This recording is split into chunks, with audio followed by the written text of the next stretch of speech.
You call me a saint, but you know I'm a stranger, all willing and able to do what you want. You think I'm... Good morning, Smarter Options community. Your man, the Ice King here. Let's go ahead and start taking a look at some charts.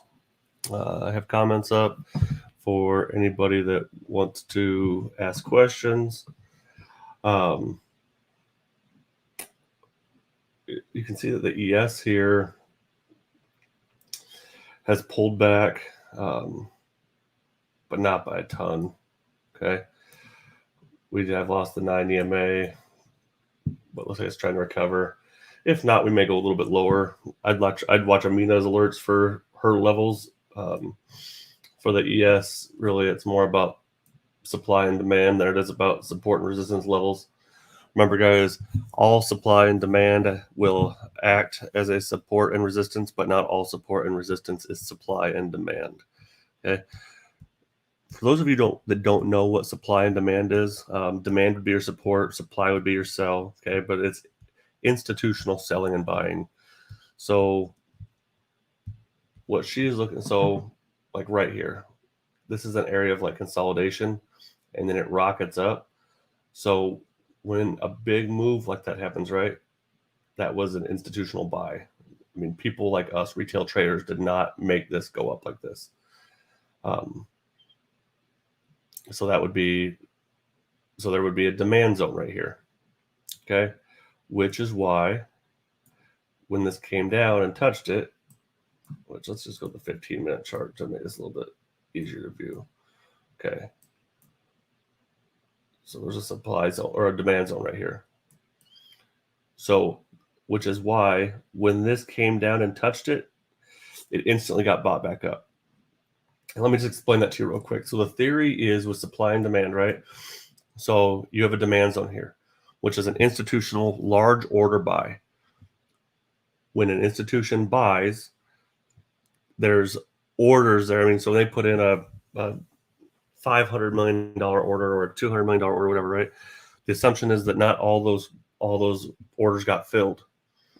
So whenever the price comes back and touches it, it just instantly gets bought out and it reverses direction.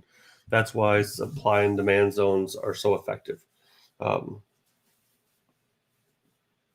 So just keep that in mind. And then once you've identified a demand zone, okay, so once you've identified a demand zone, once the price falls all the way through it, so if it gets down below that initial demand zone, this demand zone, now you're assuming that all the buy orders are gone and it's no longer a valid demand zone. Okay, hope that makes sense to you guys.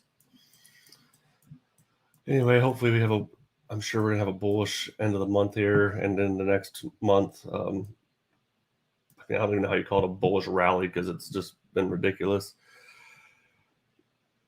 Excuse me. Let's go pull up. Let's go look at MA real quick. MA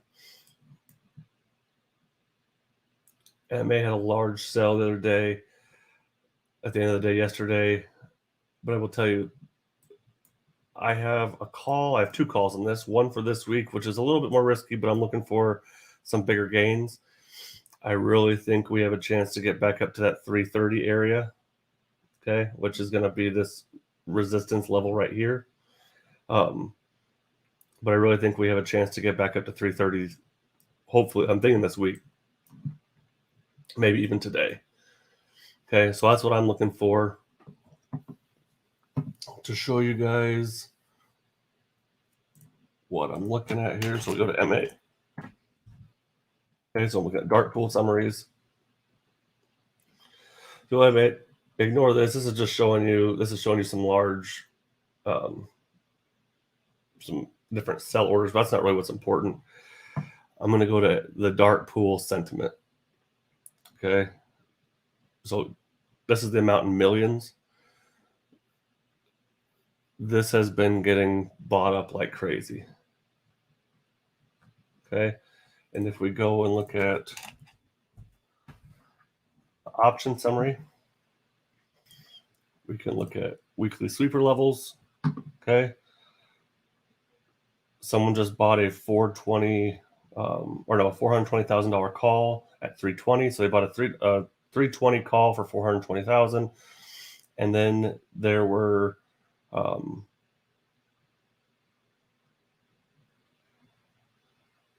were some other calls that were sold. It looks like maybe someone's doing a spread. That might be a spread then. Okay, but call premiums, that was yesterday, have been going through the roof. It's extremely bullish in the short term. Look for 1126. That's this week. Calls versus puts. Okay. Extremely bullish in the short term. And it's still really bullish for December 17th also, which I did the December 10th options. They were just a little bit cheaper. So I went with the 10th, and I think that the 10th will play out I think it'll play out soon enough that I didn't buy the 17th.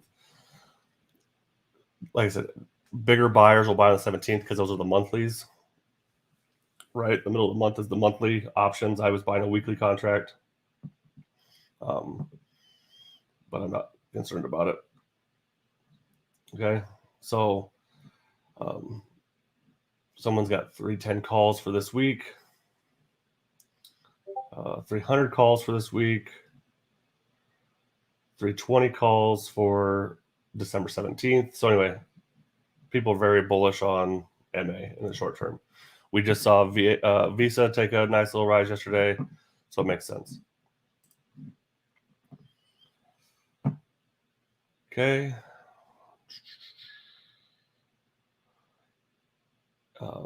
Let's see how pre-market's just opening this morning. Apple's pretty flat. Airbnb is up a little bit. Oh no, it was down yesterday, but bouncing with pre-market. Like I said, I ignore pre-market data for the most part because it's usually not.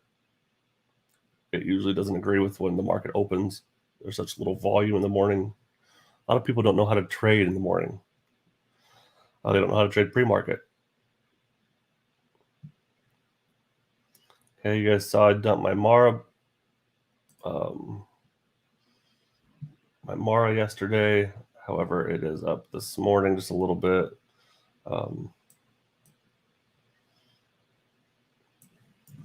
Yeah. All right, guys, you have any questions, anything you want to see in the chat about? I'd be happy to go over some stuff. I just want to go over MA real quick because I took that yesterday. We can go over my one that worked that I got out of too quick yesterday. Hang on one second. What was that? So I made a call yesterday, and I'll show you what I was looking at. That was, we did D-Dog. Okay, let's go look at D-Dog real quick. Show you guys what I saw there.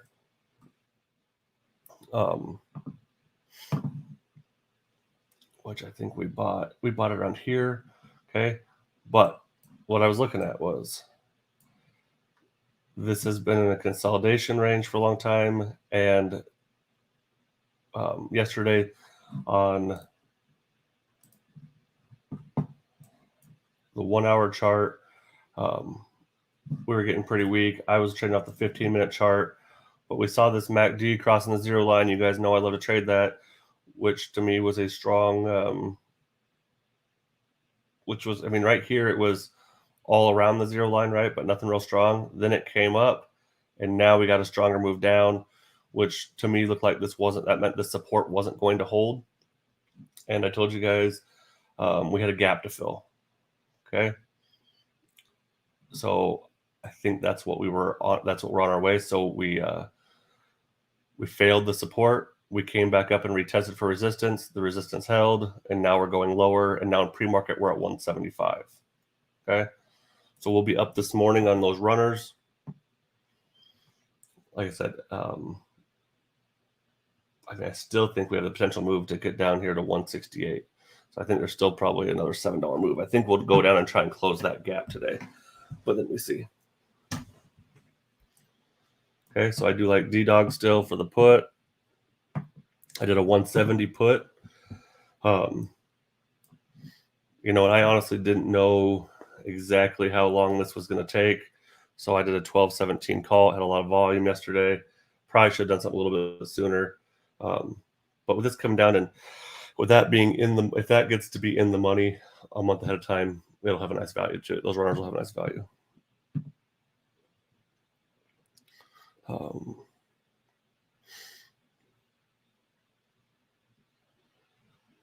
on one second here.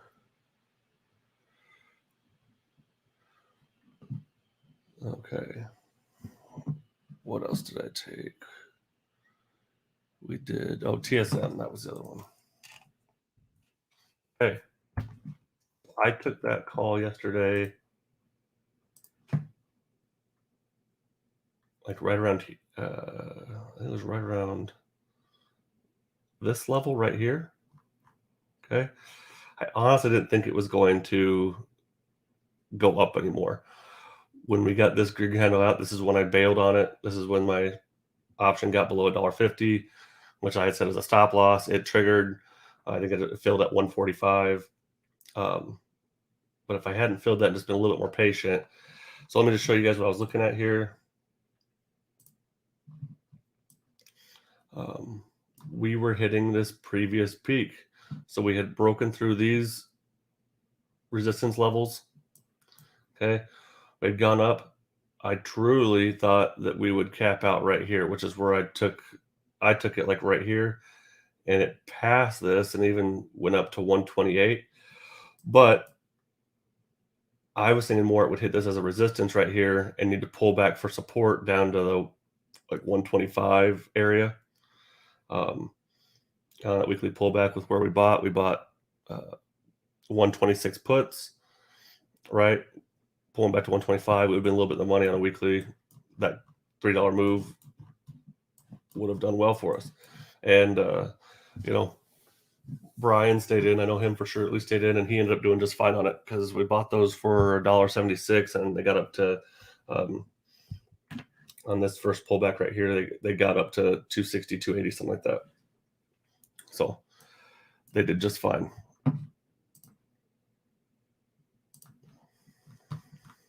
And now we're getting a short signal on it as well through the momentum bot.